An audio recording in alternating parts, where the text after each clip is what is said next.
Potential energy, potential energy की exact value कोई calculate नहीं कर पाया, फिर क्या निकाला जा सकता है भैया? चेंज निकाल सकते हैं पोटेंशियल एनर्जी में ओनली। देखिए ये मान लो मीन पोजीशन है, एक पार्टिकल यहां से यहां गया, ये इनिशियल पॉइंट और ये फाइनल। अब डिस्प्लेसमेंट कहां से मेजर किया जाता है? मीन पोजीशन से। तो इस डिस्प्लेसमेंट को हम बोल रहे हैं y1 और ये जो डिस्प्लेसमेंट इसको हम बोल दे रहे हैं y2।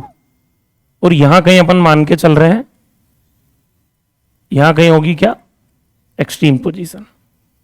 तो एक पार्टिकल यहां से चल के यहां पहुंचा है, इनिशियल पॉइंट से फाइनल पॉइंट तक। तो हमको निकालना है change in potential energy. Potential energy की एग्जैक्ट वैल्यू निकालने का तो कोई फॉर्मूला है ही नहीं। के Q1 Q2 बाय आर क्या है? दो चार्ज पार्टिकल का पोटेंशियल एनर्जी है, या इनफाइनाइट और आर डिस्टेंस के बीच में चेंज है। पी साइन थीटा क्या है? Sorry minus P cos theta जो हम पढ़ते हैं किसमें? डाइपोल में, इलेक्ट्रिक डाइपोल में। माइनस पी कॉस थीटा क्या है? वो पोटेंशियल एनर्जी का फॉर्मूला है, या 90 डिग्री से थीटा एंगल के बीच में चेंज है? चेंज है। एग्जैक्टली हम चेंज निकालते हैं और कहीं ना कहीं क्या मान लेते हैं? जीरो। यहां भी हम चेंज निकालेंगे और यहाँ पे मीन पोजीशन पे पोटेंशियल एनर्जी को जीरो मान लिया जाता है, लेकिन यहाँ पे कभी कभी नहीं भी माना जाता है।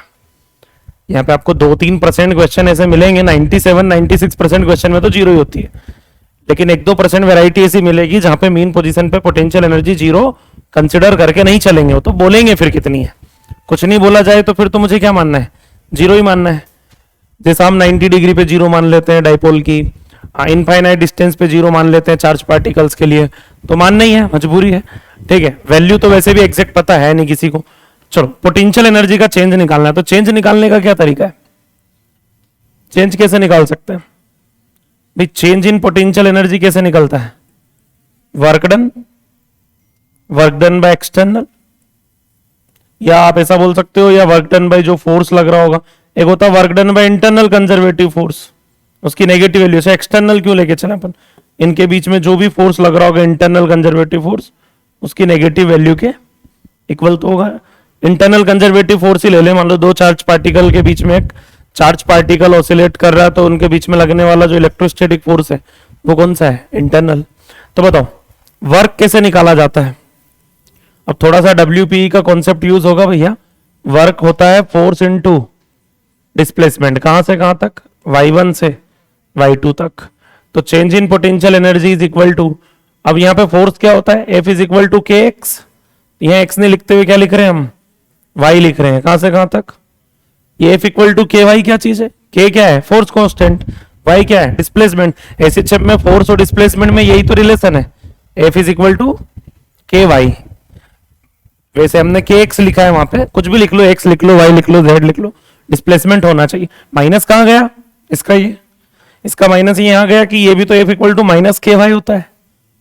अरे ये प्लस ky थोड़ी ना होता है, ये भी क्या होता है? माइनस ky होता है। वैसे भी हमको रिजल्ट से मतलब है, ठीक है। प्लस माइनस तो वो सारी चीजें बताएंगे, इंक्रीज डिक्रीज हम बाद में देख लेंगे। चलो ky को इंटीग्रेट करना है, तो k तो कांस्टेंट है, तो y का इंटीग्रल बोलो क्या बनेगा? y²/2, लिमिट कहां से कहां तक? y1 से y2 तक। तो change in potential energy, final potential energy minus initial potential energy, half k बोलो y2² माइनस y1²। तो एक पार्टिकल अगर y1 से y2 तक जाता है तो उसके पोटेंशियल एनर्जी के चेंज का एग्जैक्ट रिजल्ट ये है, half k y2² minus y1²। थोड़ा सा आगे बढ़ते हैं कि मान लो पार्टिकल मीन पोजीशन से चल के y डिस्प्लेसमेंट तक जाए। मीन पोजीशन से कहां तक गया? y तक। मतलब y1 का वैल्यू क्या हो गया? 0 हो गया, और y2 का वैल्यू क्या हो गया? y हो गया। तो उस कंडीशन में change in potential energy, final potential energy minus initial potential energy को मैं बोल दूंगा potential energy at mean position, क्योंकि इनिशियल पॉइंट क्या है इस बार भाई? इनिशियल पॉइंट मीन पोजीशन है और फाइनल पोजीशन, मतलब एक पार्टिकल यहां से निकला, मीन पोजीशन से निकला और यहां पहुंचा, कहां तक? y displacement. तो ये इनिशियल पोजीशन और ये फाइनल। तो इनिशियल डिस्प्लेसमेंट जीरो होगा। बताओ रिजल्ट क्या देखा था, हाफ के y two square minus y one square. तो वाई वन तो जीरो है और वाई टू क्या है वाई, तो रिजल्ट क्या हो जाएगा बताओ, हाफ के वाई स्क्वायर। तो जब पार्टिकल का डिस्प्लेसमेंट वाई होता है तब उसकी पोटेंशियल एनर्जी का फॉर्मूला बताओ क्या आएगा, हाफ के वाई स्क्वायर प्लस यू।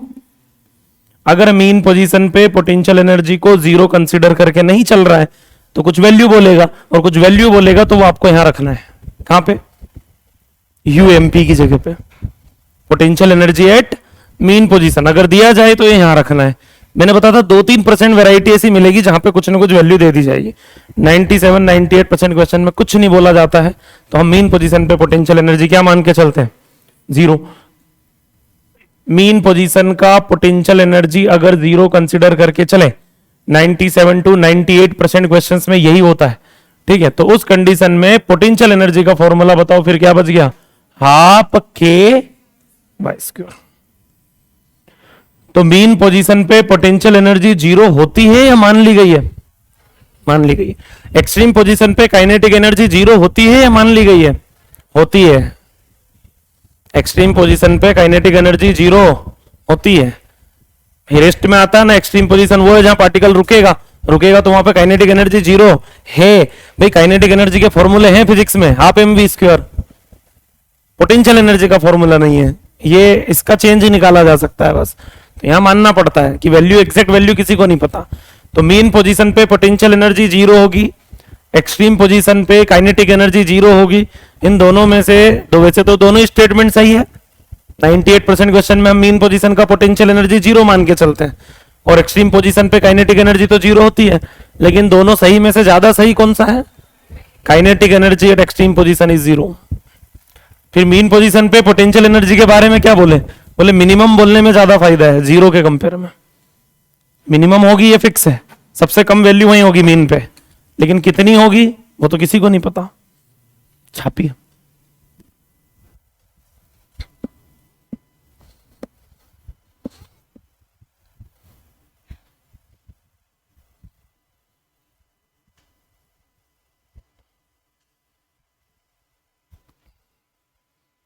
क्या हो गया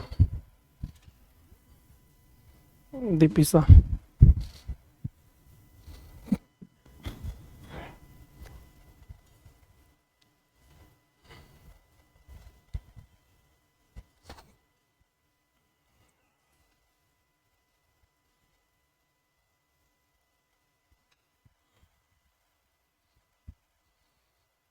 सबके सब वहीं बैठ, तो एक ही पे चार चार तो इधर आके बैठ जाए करो एक तो। कैसा हो अनुराग,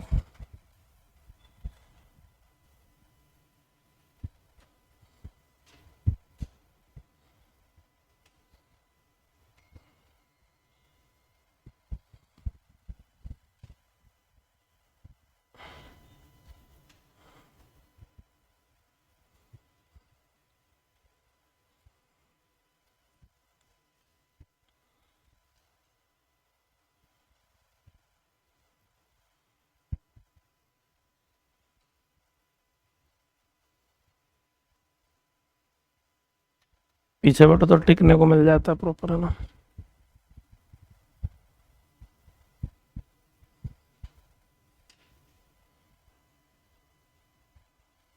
वृद्धावस्था की निशानियां हैं, बुढ़ापे की, बुढ़ापे की। बूढ़े लोगों को चाहिए होता है यार कहीं ऐसी जगह बैठे जहाँ टिकने को मिल जाए।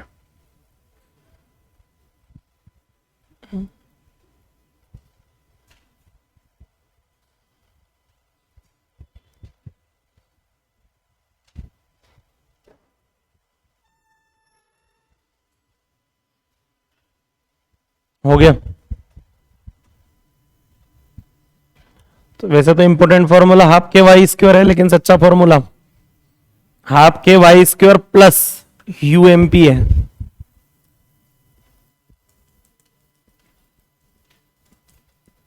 क्वेश्चन तो हाफ के वाई स्क्वायर से ही सॉल्व होंगे।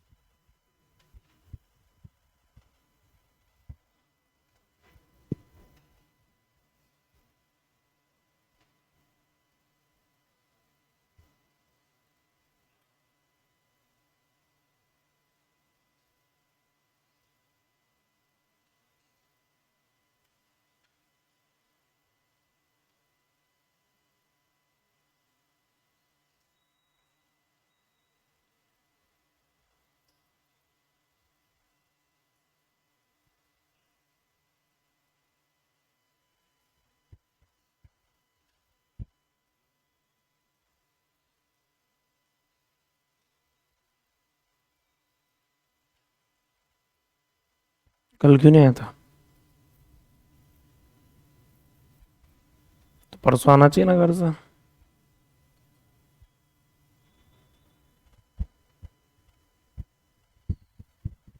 एक दिन पहले भाग गया, एक दिन लेट आया।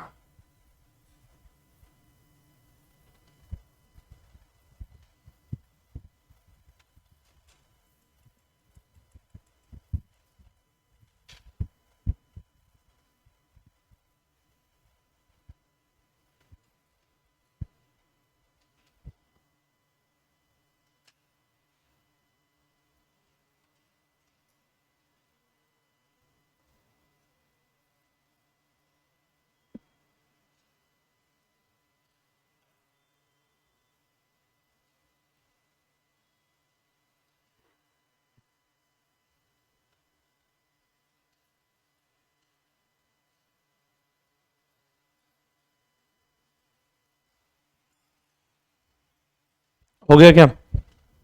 कौन सा रिजल्ट हो गया ये?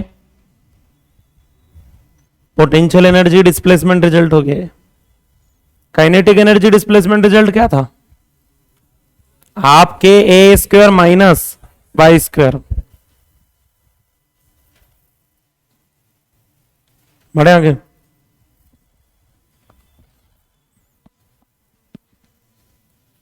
अब पोटेंशियल एनर्जी का टाइम के साथ क्या रिजल्ट आएगा वो समझे। तो बताओ, यू को क्या देखा हमने? हाफ के, सच्चाई नहीं है लेकिन फिर भी चलेगा तो यही। तो बताओ y इज इक्वल टू क्या लिखोगे? A sine omega t plus five. Displacement ये होता है, उठा के रख देते हैं वहां पे। तो u इक्वल टू बोलो हाफ के, वाई स्क्वायर की जगह पे इसका स्क्वायर हो जाएगा क्या? ए स्क्वायर साइन स्क्वायर, फिर साइन का स्क्वायर आ गया। तो u इक्वल टू बताओ क्या हो गया? इस हाफ के ए स्क्वायर को क्या लिख देंगे? U not sine square omega t plus, क्या कर रही है पोटेंशियल एनर्जी? एसएचएम। हाँ, periodic motion with double frequency and half time period. छापिए। साइन का स्क्वायर है, साइन थीटा एसएचएम करता है, साइन स्क्वायर पीरियोडिक मोशन करता है with double frequency and half time period.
हो गया? हो गया हो तो नेक्स्ट हेडिंग लिखिएगा, टोटल एनर्जी। क्या होता है total energy? Kinetic energy plus kinetic energy का value half k a square minus displacement वाला रिजल्ट ही लगाओ। वैसे तो अगर kinetic energy time potential energy time लगाओगे तो उससे भी आंसर सेम ही आएगा। हालांकि पोटेंशियल एनर्जी का रिजल्ट क्या लगाओगे? हाफ के, वो अभी हम यूएमपी जीरो मान के चल रहे हैं ना, ध्यान रहे। तो बताओ क्या बनेगा? इस हाफ के का अंदर मल्टीप्लाई होगा तो half k a square minus half के वाई स्क्वायर प्लस हाफ के वाई स्क्वायर माइनस हाफ के वाई स्क्वायर से प्लस हाफ के वाई स्क्वायर। तो टोटल एनर्जी का फॉर्मूला बहुत सिंपल है, हाफ के ए स्क्वायर। और ये कांस्टेंट रहती, ध्यान रखना पूरे। काइनेटिक पोटेंशियल में, पोटेंशियल काइनेटिक में कन्वर्ट होते रहती है। लेकिन टोटल एनर्जी क्या रहती है? मान लो एसएचएम करते हुए किसी पार्टिकल का टोटल एनर्जी 100 जूल है, मतलब ये हाफ के ए स्क्वायर का वैल्यू कितना है? 100 है। तो मेन पोजीशन पे 100 जूल काइनेटिक एनर्जी के फॉर्म में होगा पूरा का पूरा। पोटेंशियल क्या होगा? 0। जैसे मीन से थोड़ा ऊपर निकलेगा तो काइनेटिक एनर्जी डिक्रीज होगी। मान लो काइनेटिक एनर्जी 100 से हो गई 80, तो 20 कहां गई? वो 20 पोटेंशियल बन जाएगी, ठीक है। और टोटल अभी भी कांस्टेंट रहेगा, कितना? 100। जैसे जैसे पार्टिकल मीन से एक्सट्रीम की तरफ जाता है, काइनेटिक कन्वर्ट होती है किसमें? पोटेंशियल में कन्वर्ट होते जाती है। काइनेटिक डिक्रीज होगी, पोटेंशियल इंक्रीज होगी, दोनों का सम कांस्टेंट बना रहेगा 100 जूल, ठीक है। जैसे मान लो काइनेटिक 60 हो गई तो पोटेंशियल कितनी हो जाएगी? 40, ठीक है। काइनेटिक डिक्रीज होकर 20 बची तो पोटेंशियल कितनी हो जाएगी? 80। एक्सट्रीम पे जाके काइनेटिक 0 हो गया तो पूरा 100 क्या हो गया? पोटेंशियल। एक्सट्रीम पोजीशन पे टोटल एनर्जी किसके फॉर्म में होती है? ओनली पोटेंशियल एनर्जी के फॉर्म में। और मीन पोजीशन पे आके पोटेंशियल 0 हो गई तो किसके फॉर्म में रहेगी? काइनेटिक एनर्जी के फॉर्म में। और बीच में कहीं अगर बात करें मीन और एक्सट्रीम के, तो दोनों में होती है। कुछ कुछ पोर्शन उसका काइनेटिक के फॉर्म में, और कुछ ये पूछा जाता है कि कितने परसेंट काइनेटिक है और कितने परसेंट टोटल का, कितने परसेंट काइनेटिक एनर्जी और कितने परसेंट टोटल का। 100% काइनेटिक एनर्जी कहां पे होता है? मीन पोजीशन पे। और टोटल का 100% पोटेंशियल एनर्जी कहां पे होता है? एक्सट्रीम पोजीशन पे। और उसके बीच में कहीं अगर हम बात करें तो कुछ वैल्यू दोनों में होगी, कुछ हिस्सा पोटेंशियल के फॉर्म में होगा और कुछ, लेकिन टोटल हमेशा क्या रहती है? कभी कभी कंफ्यूज करने का ट्राई किया जाएगा कि एम्पलीट्यूड बढ़ा दें, मास बढ़ा दें, ये कम कर दें, वो बात ज्यादा कर दें, कोई फर्क नहीं पड़ता। टोटल एनर्जी हमेशा क्या रहेगी? एसएचएम में कांस्टेंट रहती, ध्यान रखना।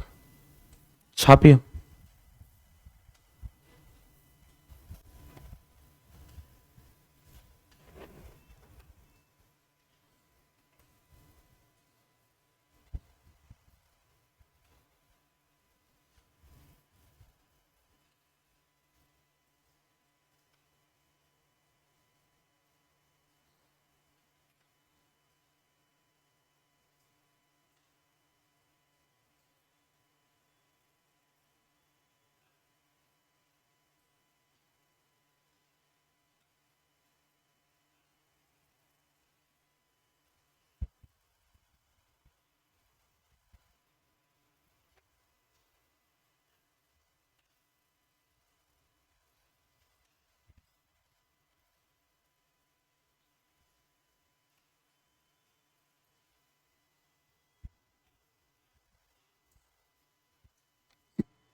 तो कोई अगर आपसे पूछे कि टोटल एनर्जी का डेफिनेशन क्या है, तो kinetic energy at mean position और potential energy at extreme position, क्या दोनों सही है?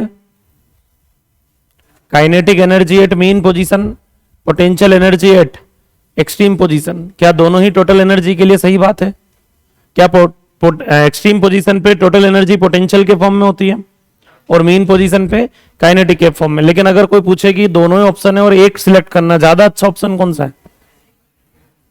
Kinetic energy at mean position, गलत आंसर है भाई। मीन पोजीशन पे काइनेटिक एनर्जी को टोटल एनर्जी अगर आपने बोल दिया, मतलब आपने मीन पोजीशन पे पोटेंशियल एनर्जी को 0 मान लिया, तो माना गया ना, वो गलत बात है वो। आप बोलिए potential energy at extreme position is a total energy, सही बात तो यह है। कुछ समझ में आ रहा है क्या बोलना चाह रहा हूं?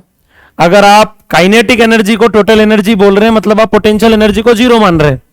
और अगर आप पोटेंशियल एनर्जी को टोटल एनर्जी बोल रहे हैं, मतलब आप काइनेटिक एनर्जी को 0 मान रहे हैं। तो मैं बोल रहा हूं टोटल एनर्जी का डेफिनेशन क्या होगा? Potential energy at extreme position. क्या एक्सट्रीम पोजीशन पे पोटेंशियल एनर्जी ही टोटल एनर्जी है?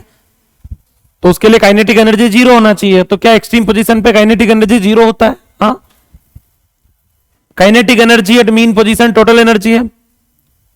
बोले हाँ ठीक है, लेकिन उसके लिए पोटेंशियल एनर्जी को क्या मानना पड़ेगा? 0 मानना पड़ेगा। एकदम सच्चाई नहीं है इस बात में। कुछ समझ में आ रहा क्या बोलना चाह रहा हूं? तो ध्यान रखिएगा, टोटल एनर्जी का डेफिनेशन क्या होगा? लिख लीजिए, total energy is equal to, 2 point लिख लीजिए। क्या लिखोगे? Potential energy at extreme position, star बना लेना, प्रायोरिटी यही होना चाहिए अपनी। अगर 2 ऑप्शन मिले तो ये टिक करके आएंगे हम, potential energy at extreme position. और दूसरा पॉइंट क्या लिखोगे? Kinetic energy at mean position if UMP equal to 0, kinetic energy at mean position F, UMP mean position का पोटेंशियल एनर्जी, U उसके चरणों में MP, ठीक है, UMP इज इक्वल टू 0। तो इसमें टर्म्स एंड कंडीशन है मीन पोजीशन के काइनेटिक एनर्जी के साथ, वहां कोई कंडीशन नहीं, वहां काइनेटिक 0 होता है, तो जो पोटेंशियल है वही टोटल है।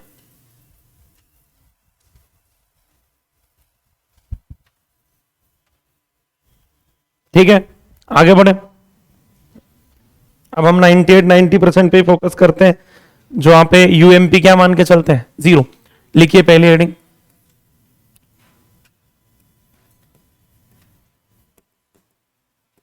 फ्रैक्शन ऑफ पोटेंशियल एनर्जी लिख लेते हैं पहले, ये काइनेटिक एनर्जी भी चल जाता, चलो fraction of kinetic energy in total energy. ठीक है भाई, बीच में जो है कुछ परसेंट काइनेटिक होगा, कुछ परसेंट क्या होगा, पोटेंशियल होगा, तो कितना फ्रैक्शन होगा कैसे निकालते हैं, फ्रैक्शन कैसे निकाला जाता है, वैल्यू डिवाइडेड बाय टोटल। अरे मान लो जैसे मुझसे कोई बोले इस क्लासरूम में गर्ल्स का फ्रैक्शन कितना है, तो number of girls divided by number of total students, हाँ है ना। तो फ्रैक्शन कैसे निकाला जाता है, जो वैल्यू है उसको टोटल से डिवाइड कर दो, तो हमको फ्रैक्शन निकालना है काइनेटिक एनर्जी का टोटल एनर्जी, मतलब क्या निकालना है, काइनेटिक एनर्जी को टोटल एनर्जी से डिवाइड कर दो। क्या होती है kinetic energy, half k a square minus divided by total energy क्या है, half k a square, half के से हाफ के, तो बताओ फाइनली क्या हो गया, a square minus y square by a square, या इसको आप ऐसे भी लिख सकते हैं क्या, 1 माइनस वाई बाई ए का दूसरा।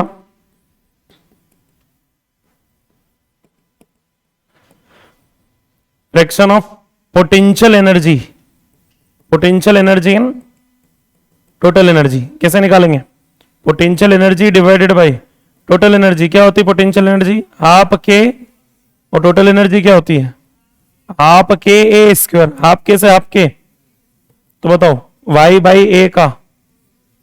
वैसे भी ये फ्रैक्शन आ जाता तो फ्रैक्शंस का सम कितना होता है 1, ये वाई बाई ए का होल स्क्वायर है तो 1 माइनस वाई बाई ए का होल स्क्वायर होगा, क्योंकि फ्रैक्शंस जुड़ के कितने आते हैं, एक, कोई भी एक निकाल लो, दूसरे को 1 में से माइनस करके भी निकाल सकते हो।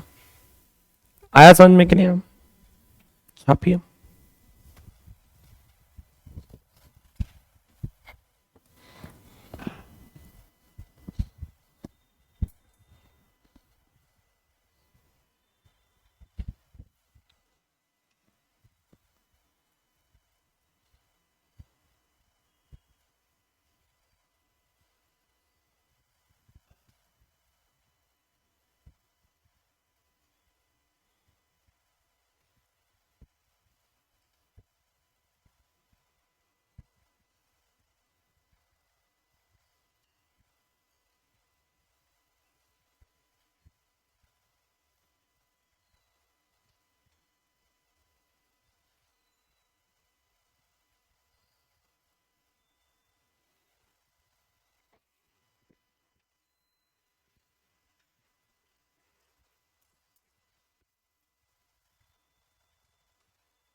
सो जा दीपे, सो जा, आंखें तो बंद हो ही रही तेरी वजह से।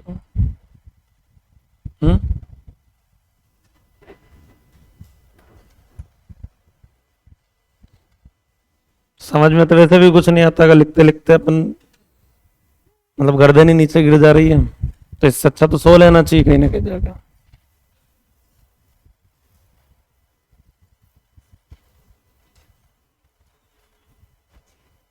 सुबह सुबह ही नींद आ जाती पहले दूसरे लेक्चर में।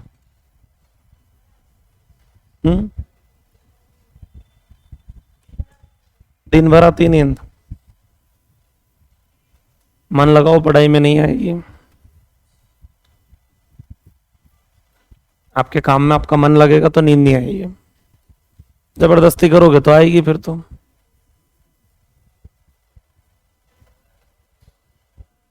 बोलता ना मन लगा के पढ़ाई करना और एक पढ़ना है वही सिलेक्ट होने के लिए, दोनों में बहुत डिफरेंस है।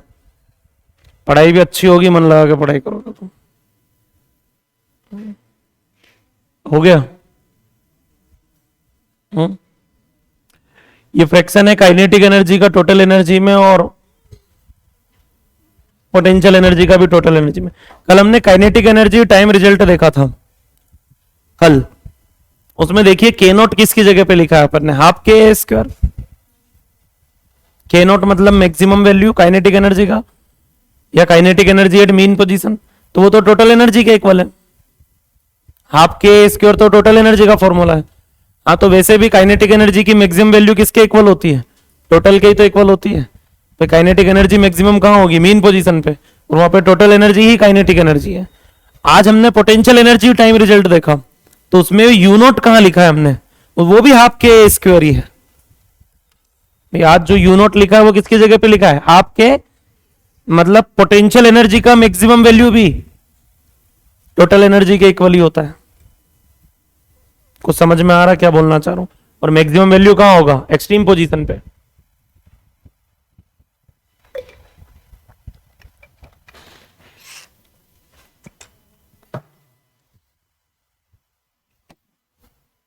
एक ये चीज और लिख लेते हैं, ratio of kinetic energy and potential energy. Kinetic और पोटेंशियल का रेशियो बताओ। उल्टा भी पूछ सकते हैं, वो पोटेंशियल बाय काइनेटिक भी पूछते हैं। Half k a square minus y square divided by क्या लिखेंगे, हाफ के वाई स्क्वायर। इससे ये कैंसिल हो जाएगा, तो बताओ क्या बचेगा, a square minus y square by y square. दोनों इक्वल कहां होगी, काइनेटिक एनर्जी और पोटेंशियल एनर्जी दोनों इक्वल कहां होगी। ये अगर पूछे, आप निकालोगे, सॉल्व करोगे, वाई का वैल्यू आएगा ए बाई रूट टू। वाई का वैल्यू कितना आएगा, बहुत फेमस क्वेश्चन है, पूछा जाता है कि वो कौन सा डिस्प्लेसमेंट है जिसपे काइनेटिक एनर्जी और टोटल एनर्जी दोनों इक्वल होती है, मतलब सॉरी काइनेटिक और पोटेंशियल दोनों इक्वल होती है। या ऐसा बोल दिया जाए कि 50-50% होती है टोटल का। भाई टोटल का 50-50% है, मतलब दोनों क्या है, इक्वल है। तो kinetic energy is equal to potential energy. उस कंडीशन में आपसे डिस्प्लेसमेंट पूछा जाता है कि डिस्प्लेसमेंट कितना आएगा, क्या आएगा आंसर, कुछ नहीं करना भैया, दोनों को इक्वल करना है। या ये रेशियो को 1 कर दो, या फिर दोनों के फॉर्मूले इक्वल कर लो, हाफ के ए स्क्वायर। तो बताओ वाई की वैल्यू कितनी आएगी, ए बाई रूट टू आएगी। देख लेना एक बार, चेक कर लेना, ये आना चाहिए। दोनों को क्या करोगे, इक्वल करोगे। तो ए बाई रूट टू वो पोजीशन है जहां पे 50% टोटल एनर्जी का 50% काइनेटिक एनर्जी होती है और 50% ही, ठीक है। मतलब क्या, ए बाई रूट टू बहुत इंपॉर्टेंट है ये, 50% काइनेटिक एनर्जी होती है और 50% ही पोटेंशियल एनर्जी होती है। किसका, टोटल एनर्जी का। ये ध्यान रखना, ए बाई रूट टू वाला पार्ट जो है, क्योंकि ये बहुत पूछा जाता है। 50-50 ये दोनों इक्वल इक्वल है, जितना काइनेटिक उतना ही टोटल है। या फिर यहां पे ऐसा भी बोल सकते हैं क्या कि kinetic energy is equal to potential energy is equal to half of total energy. दोनों ही टोटल एनर्जी की आधी आधी होती है। काइनेटिक एनर्जी टोटल एनर्जी की हाफ होगी और पोटेंशियल एनर्जी भी टोटल एनर्जी की हाफ होगी। A by root two 45 degree वाला पोजीशन, मिड पॉइंट समझ लीजिए आप, ये लिख लें।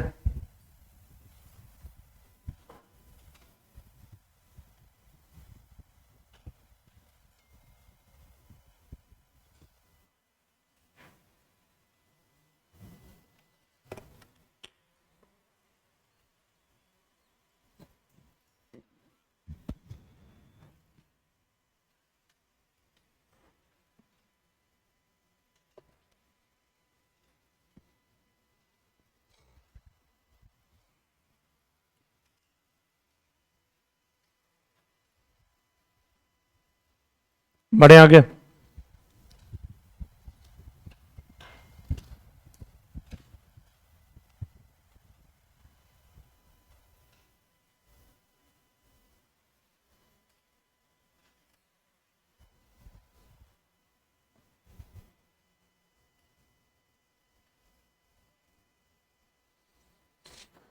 आज टेस्ट कितने लोग दे रहे हैं फ्रेशर बैच में, 7 खड़े करो जल्दी फटाफट। एसएचएम का 1 2 3 4 5 6 7 8 9 10 11 12 13 14 15 ये नहीं दे रही क्यों? हाथ खड़ा कर 16 2 18 ठीक है 19 तो नहीं दे रही क्यों? दे रही ना क्यों? ठीक है 18 रिपीटर तो सब दे ही रहे हैं।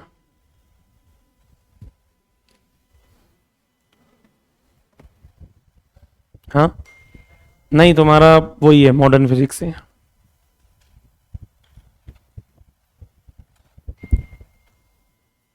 एसएचएम का पेपर बहुत सिंपल है क्योंकि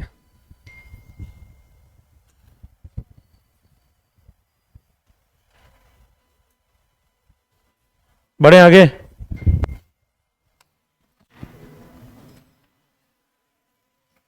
अब हेडिंग लिख लीजिए मैथ्स।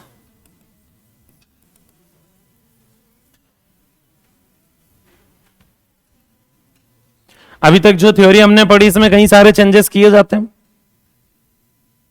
क्या चेंज किए जाते हैं वो बातें हम समझते हैं। हमने डिस्प्लेसमेंट क्या पढ़ा?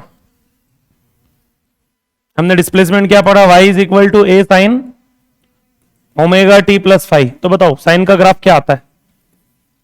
क्या साइन का ग्राफ ऐसे बनता है? हाँ या ना? और velocity v is equal to हमने क्या देखा? v naught cos omega t plus five. तो vt ग्राफ जो बनेगा ये कौन सा है? पोजीशन टाइम ग्राफ है ना। तो कोस का ग्राफ, और कोस का ग्राफ आप जानते हो कोस 0 डिग्री पे, ठीक है, +1 से स्टार्ट होता है कोस। तो चाहो तो और आगे बढ़ा सकते हैं अपन।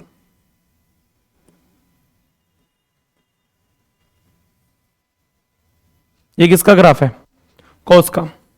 और acceleration a is equal to क्या देखा हमने? -a0 sine omega t plus. तो एक्सेलेरेशन टाइम ग्राफ अगर बनाने के लिए बोला जाए तो किसका ग्राफ आएगा? माइनस साइन का। तो प्लस साइन अगर यहां से मतलब ऊपर से स्टार्ट हो रहा है तो माइनस साइन इधर से स्टार्ट होगा। प्लस साइन और माइनस साइन में यही डिफरेंस है बस। प्लस साइन में जो लूप ऊपर बनता है वो माइनस साइन में नीचे बनेगा। कुछ समझ में आ रहा है? क्लियर है? ये 3 ग्राफ बनाइए जल्दी फटाफट। मैथ्स में हम ग्राफ बनाना सीख रहे हैं पहले, साथ में मैं ग्राफ भी बनवाते हुए चल रहा हूं।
हो गया? अब क्या हमेशा ऐसा ही होगा कि पोजीशन हमेशा किसका फंक्शन होगी? साइन का ही होगी? ऐसा जरूरी तो नहीं है, कुछ भी वेरिएशन हो सकती है। कोई भी साइन का फंक्शन होता है, कोई भी कोस का फंक्शन हो सकता है। भाई एसएचएम के लिए जरूरी तो नहीं है कि डिस्प्लेसमेंट जो है वो साइन का ही फंक्शन हो, कोस का भी हो सकता है, माइनस कोस का भी हो सकता है, माइनस साइन का भी हो सकता है। तो कुछ भी एक चीज दी हुई होती है जनरली, पर आपको ग्राफ बनाना आना चाहिए। जैसे मान लो एक एग्जांपल लेते हैं अपन। चलो बताओ आप लोग जो बोलोगे, पोजीशन किसका फंक्शन लेके चले? बोलो। अरे टेन नहीं, साइन कोस में से लेना है। एसएचएम करवाना जरूरी, टेन कहाँ एसएचएम करता है, एसएचएम पढ़ रहे हैं अपन। हाँ कोस का फंक्शन ले लेते हैं। हाँ cos, minus cos, plus sine, minus sine, बहुत सारे ऑप्शन होते हैं। तो a cos omega t plus five. चलो बताओ पोजीशन टाइम ग्राफ अब कैसा बनेगा। आपको ये ग्राफ बनाना आना चाहिए, रट नहीं सकते। देखो कोस का ग्राफ बनेगा, और क्या कैसा ग्राफ बनेगा, कोस का। वेलोसिटी टाइम ग्राफ बना के बताओ, वेलोसिटी टाइम ग्राफ। अब इक्वेशन बनाने की रिक्वायरमेंट नहीं है भाई, कोस को डिफरेंशिएट करेंगे तो क्या आएगा, माइनस साइन का ग्राफ। ठीक, क्या यही वेलोसिटी टाइम ग्राफ होगा। अरे वीटी रिजल्ट यही बनेगा ना, माइनस साइन। माइनस साइन को डिफरेंशिएट करोगे तो माइनस कोस, मतलब कौन, एटी रिजल्ट। तो एक्सेलरेशन टाइम ग्राफ कैसा बनेगा, एटी, यहां से स्टार्ट होगा। आया समझ में कि नहीं आया। प्लस कोस ऊपर से स्टार्ट होता है, माइनस कोस नीचे से स्टार्ट होगा। लिख लीजिए क्वेश्चन के फॉर्म में, ये भी कुछ भी हो सकता है भैया रिजल्ट। आपको डिफरेंशियल इंटीग्रल पता होना चाहिए कि कौन क्या है, तो ग्राफ कैसा बनेगा। ग्राफ समझ में आ रहे ना। प्लस कोस ऊपर से बन रहा है तो माइनस कोस नीचे से बनेगा, प्लस साइन ऊपर बन रहा है तो माइनस साइन। और साइन और कोस में डिफरेंस है, साइन कहां से स्टार्ट होता है, ओरिजिन से, और कोस जो है वो +1 या -1 से स्टार्ट होगा।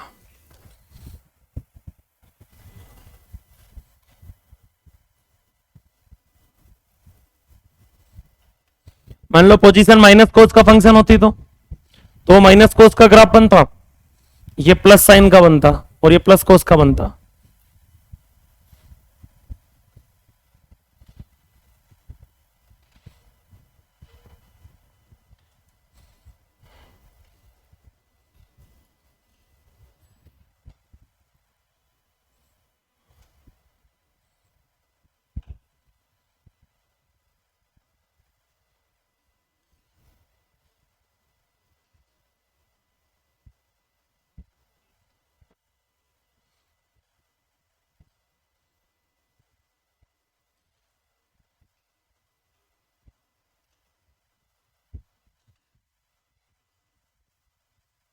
हो गया।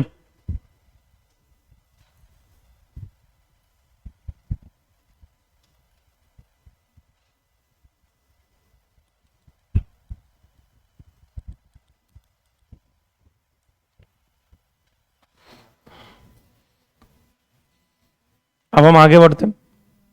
अच्छा, एवरेज वेलोसिटी का फॉर्मूला क्या होता है। हाँ, डिस्प्लेसमेंट बाय, कहां से आया, कहां से आया फॉर्मूला। चैप्टर का नाम नहीं पूछ रहा हूं, मुझे भी पता काइनेमेटिक्स में पढ़ाया मैंने। कैसे डिराइव होगा ये फॉर्मूला। एक्चुअल में इसके पीछे एक मैथ्स है। मैथ्स क्या रहता है कि किसी का भी एवरेज जैसे आपको निकालना है, मतलब ये कि मान लो y is a function of time, और आपको y का क्या निकालना है, इसको बोलते हैं एवरेज। ये क्वेश्चन एसी में पूछा हो अभी, आई थिंक मैंने एसी में आया था, रिपीटर के टेस्ट में आ चुका ना एक बार। इसको क्या बोला जाता है, एवरेज। और लिमिट दी होती कहां से कहां तक, मान लो t1 से t2 तक। तो ये जो सिंबल आपको दिखाई दे रहा है, ये जो साइन बनता है, ये एवरेज का होता है। एवरेज निकालना है t1 से लेके t2 तक। तो इसका एक मैथ्स होता है कि आपको जिसका एवरेज निकालना है उसको आपको इंटीग्रेट करना पड़ेगा, और जिस इंटरवल में निकालना है या जिन लिमिट्स के बीच में निकालना है उन लिमिट्स तक, t1 से लेकर t2 तक, इसको इंटीग्रेट करना पड़ेगा और लिमिट के डिफरेंस से डिवाइड करना पड़ेगा। तो क्या निकल जाएगा, एवरेज। क्या निकल जाती है, एवरेज वैल्यू। और भी ऑप्शन है, मान लो ये तो चलो ठीक है समझ में आया। दूसरा, मान लो y फंक्शन है t का नहीं x का, तो बोले इसका x के साथ भी एवरेज निकाल सकते हैं, x1 से लेके x2 तक। तो y dx लिमिट बोलो x1 से x2 divided by x2 minus, जहां से जहां तक एवरेज निकालना है वो लिमिट तक आपको उसको इंटीग्रेट करना है, और लिमिट के डिफरेंस से क्या करना है, डिवाइड करना होता है। तो इस तरीके से निकाला जाता है किसी का भी एवरेज। अब ये एवरेज वेलोसिटी कैसे निकाली गई होगी, एवरेज वेलोसिटी मतलब कि वेलोसिटी का एवरेज कहां से कहां तक, T1 से लेके T2 तक। तो बताओ कैसे निकलेगा इस मैथ्स के हिसाब से? वेलोसिटी को इंटीग्रेट करना पड़ेगा कहां से कहां तक बोलो, T1 से T2 तक, और T2 माइनस T1 से डिवाइड करना पड़ेगा। और इंटीग्रल ऑफ वेलोसिटी जो होता है वो होता है डिस्प्लेसमेंट, और T2 माइनस T1 जो हो गया वो हो गया टाइम इंटरवल। तो ये फॉर्मूला बन गया displacement by time interval. Velocity का टाइम के साथ इंटीग्रल जो होता है वही क्या होता है, डिस्प्लेसमेंट होता है, change in position. Change in position को हम डिस्प्लेसमेंट बोलते हैं, और divided by T2 minus T1 क्या बन गया, टाइम इंटरवल। और ये फॉर्मूला रेडी हो गया, average velocity is equal to displacement by time interval. तो आया यहीं से, मैथ्स यही है जो यूज होना है, लिख लीजिए ये।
तो किसका एवरेज निकाला जा सकता है इसे, किसी का भी एवरेज निकाल सकते हैं इस तरीके से, कोई भी क्वांटिटी हो किसी के भी रेस्पेक्ट में कोई सा भी एवरेज वैल्यू निकाल सकते हैं। टाइम एवरेज निकाल सकते हैं, पोजीशन एवरेज निकाल सकते हैं, जिस पे डिपेंड कर रहा है उसके साथ एवरेज वैल्यू निकाल सकते हैं।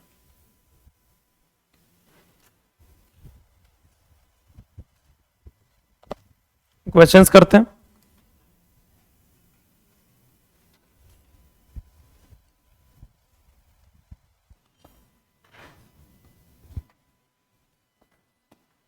पहला question, if y is equal to c sin theta, calculate average of y between।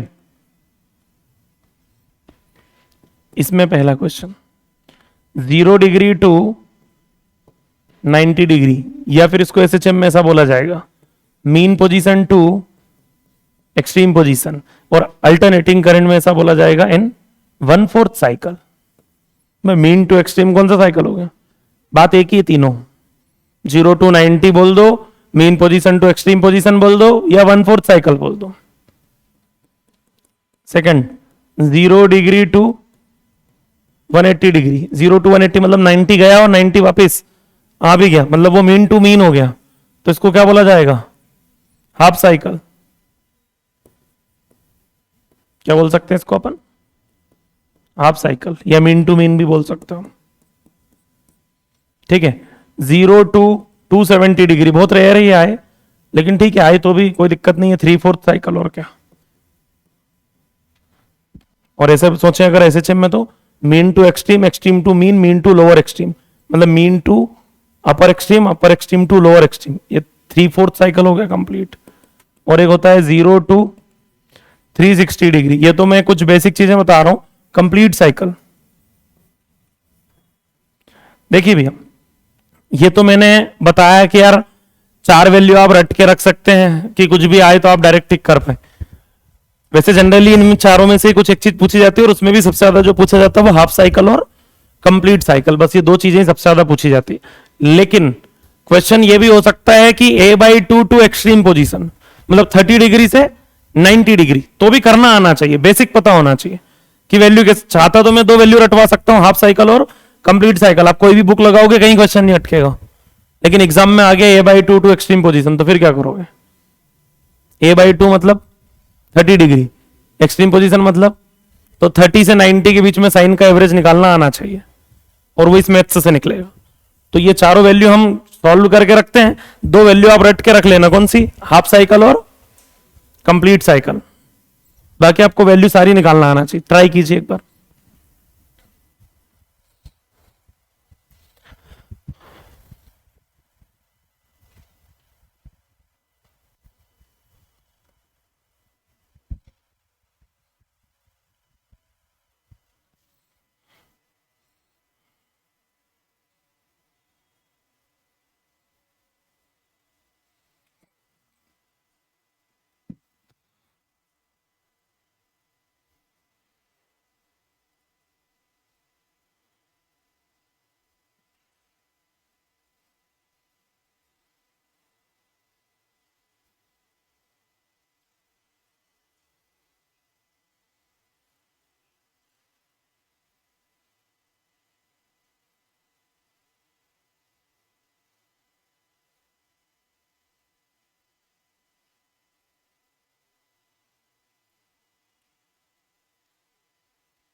चलो तो चाय वाय पिलाओ, मैं आता हूँ थोड़ी बहुत देर में।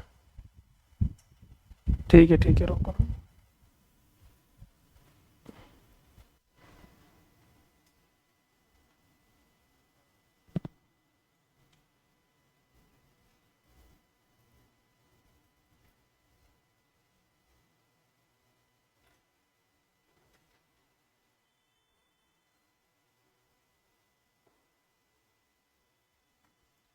हो गया भैया, ये हो जाए तो साइन को क्या लिख देना, कोस, सी कोस थीटा। और सेम 4 क्वेश्चन फिर रिपीट करना है। 10 मिनट में कीजिए, मैं 10 मिनट में आ रहा हूं।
क्या है आंसर? बोलो पहले का। 2c/π। सबका नहीं आया तो बताऊं क्या? साइन का एवरेज निकालना है।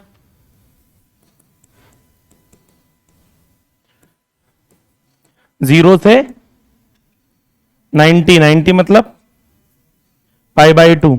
बताओ। सी कांस्टेंट साइन थीटा का integral minus cos theta, minus आगे लिख दिया मैंने। लिमिट जीरो से divided by π/2 -0 minus C upper limit है π/2 minus lower limit cos 0 divided by π/2 -0 π/2 cos 90 0 minus cos 0 1 0 -1 -1 और बाहर माइनस सी है, सी और π/2 2 कहां चले जाएगा? 2c/। कैसा आ सकता है क्वेश्चन ऐसे आ सकता है कि एक सर्किट है जिसमें करंट फ्लो हो रहा है 10 sin 10πt। ठीक है, तो 1/4 साइकिल में करंट की एवरेज वैल्यू बताओ। तो सी का काम ये करेगा 10, तो 2c/π। आंसर हो जाएगा 20/π एम्पियर। आंसर क्या हो जाएगा?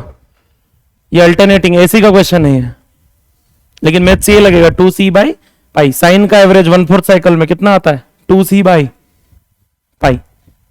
आया नहीं आया समझ में? यहां डिस्प्लेसमेंट बोल देगा इसको, y लिख दो i को, बस। एवरेज डिस्प्लेसमेंट या एवरेज पोजीशन पूछा जा सकता है कितने टाइम में? 1/4 साइकिल में, तो उसका आंसर भी 2c/। तो एवरेज के क्वेश्चन जहां भी आते हैं उसके पीछे का मैथ्स यही होता है पूरा। करना कुछ नहीं है, साइन का इंटीग्रल माइनस कोस, लिमिट रखना है, लिमिट के डिफरेंस से डिवाइड करना है। तो आंसर कितना हो गया? 2c/π।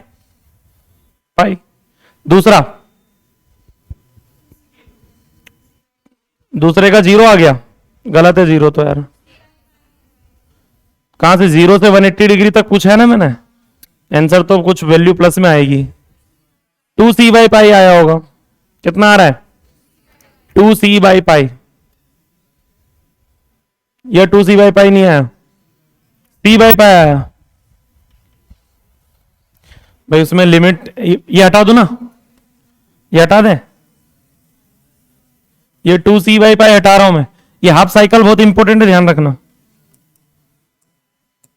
तो ये लिमिट का जो डिफरेंस है ये चेंज होगा। बोलो कहां से कहां तक? 0 से 180, और नीचे भी क्या लिखेंगे? पाई माइनस, तो minus C upper limit minus lower limit. बोलो cos pi minus cos 0 divided by, बोलो पाई -0 पाई लिख देते हैं, चलो ठीक है। ठीक है, कोस 180 -1 कोस 0 1 -1 -1 -2 माइनस सी। आंसर हो जाएगा क्या? 2c/π। अरे 0 से 180 के बीच में भी क्या आएगा? 2c/। किसका एवरेज है ये? साइन का। ऐसे सोच लिया करो यार आप, है ना। साइन 0 से 90 यहां तक होता है, ये इतना भाई। एवरेज निकालने के लिए इंटीग्रेट करना पड़ेगा ना, और इंटीग्रल मतलब क्या होता है? एरिया। 180 डिग्री तक जाओगे तो ये एरिया भी आ जाएगा। तो 180 डिग्री तक जाने में वैल्यू तो प्लस में आना थी कुछ ना कुछ। अरे वैल्यू क्या आना थी? प्लस में। कंप्लीट साइकिल जब हो जाएगा तब आंसर क्या आएगा? 0। चौथे क्वेश्चन का आंसर 0 कैसे आएगा? क्यों? क्योंकि इंटीग्रल ही 0 आएगा। क्यों इंटीग्रल 0 आएगा? क्योंकि जितना एरिया पॉजिटिव आएगा उतना ही एरिया। कंप्लीट साइकिल का एवरेज क्या होता है? 0। साइन का या साइन स्क्वायर का? साइन का। साइन स्क्वायर का तो कभी 0 होता ही नहीं। क्यों? क्योंकि वो भाई साइन स्क्वायर तो हमेशा प्लस में रहता है, उसका एवरेज आंसर कभी 0 होगा ही नहीं। अरे उसका एवरेज आंसर कभी भी 0 नहीं आएगा। किसका? साइन स्क्वायर का।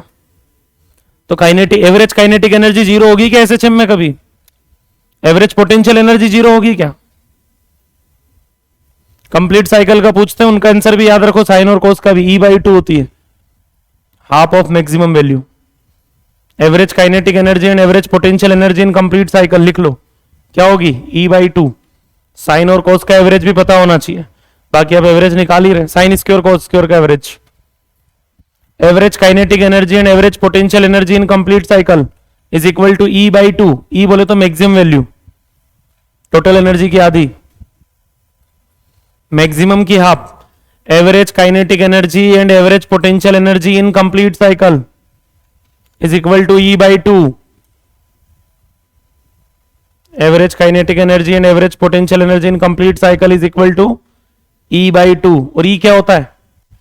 हाफ KA², और उसकी आधी करेंगे तो 1/4 KA²। इलेक्ट्रोमैग्नेटिक वेव में आता है ये, half epsilon not E² energy density होती है, एवरेज निकालने जाते हैं तो उसकी आधी आ जाती है 1/4।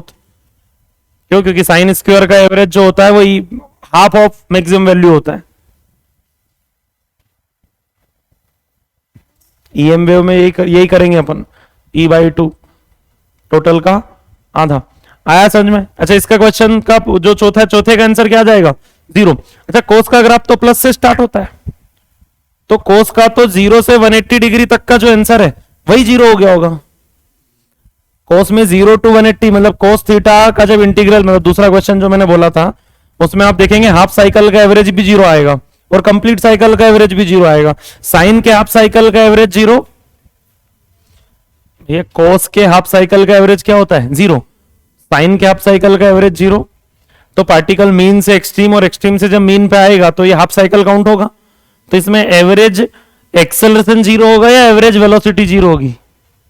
एवरेज वेलोसिटी 0 होगी, क्योंकि वेलोसिटी कोस का फंक्शन मान के चल रहे हैं अभी अपन, कोस का फंक्शन है तो वो डिपेंड करेगा हालांकि, लेकिन अभी जो हमने लिखा है नोट्स में उसके हिसाब से वेलोसिटी कोस का फंक्शन है, और कोस का एवरेज हाफ साइकिल में 0 होता है, साइन का एवरेज 0 नहीं होता। कितना आता है? 2c/π।